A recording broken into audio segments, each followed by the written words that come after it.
Brasil, 1951. As lágrimas pela derrota na Copa no ano anterior ainda não haviam secado. Na corrida, vai avançando, livre, atira! Gol do Uruguai! Gol do Uruguai! Gol do Uruguai, Gol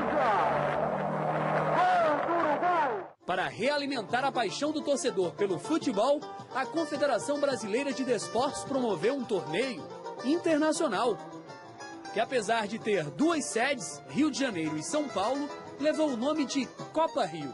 O Palmeiras foi o primeiro campeão. Na segunda edição, em 52... Copa Rio reuniu 8 equipes. No grupo do Rio tinha o Fluminense, campeão carioca, o Peñarol, campeão uruguaio, o Sporting, campeão português, e o Grasshoppers, campeão suíço. Os jogos do grupo de São Paulo aconteceram aqui no estádio do Pacaembu. No grupo estavam o Corinthians, então campeão paulista, e mais 3 vice-campeões nacionais. O Libertad do Paraguai e 2 fortes europeus na época, o Saarbrücken da Alemanha e o Áustria Viena. O Corinthians venceu todos os jogos e se classificou para a final. No Rio, o Fluminense, que estava completando 50 anos de vida, sofria. 0-0 na peleja Fluminense Sporting. Toda a estreia é difícil. Alguns jogadores novos no conjunto. Entre os novos, seu Jair, 22 anos. Já vindo do Olaria. E penou junto com os companheiros para ganhar o segundo jogo. Sofreu o Fluminense contra o Grasshopper, 1-0. Há muito o campeão carioca não atua tão mal. Retranqueiros, né? Eles não passaram do meio de campo. O começo aumentou a pressão para a última partida da primeira fase, contra o incrível Peñarol.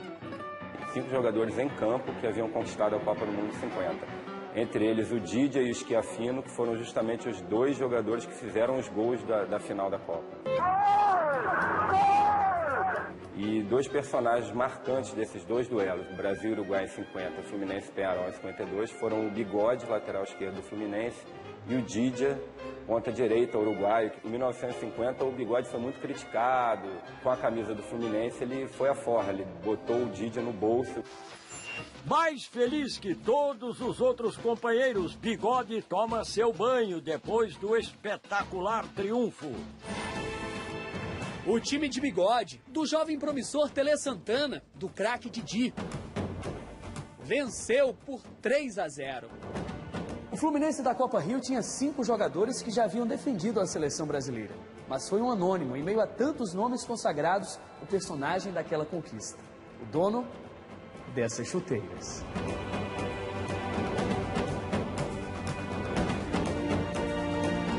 Marinho. Era um branco forte, cabeceava muito. Era um goleador nato. Não marcou nas 2 semifinais 2 vitórias sobre o Áustria Viena. Mas na final contra o Corinthians, em 2 jogos noturnos no Maracanã... Foi 2-0 no primeiro jogo, 1 gol dele, e 2-2 no segundo jogo, 1 gol dele. O 5º gol do artilheiro da Copa, o último do Fluminense, teve passe de Jair.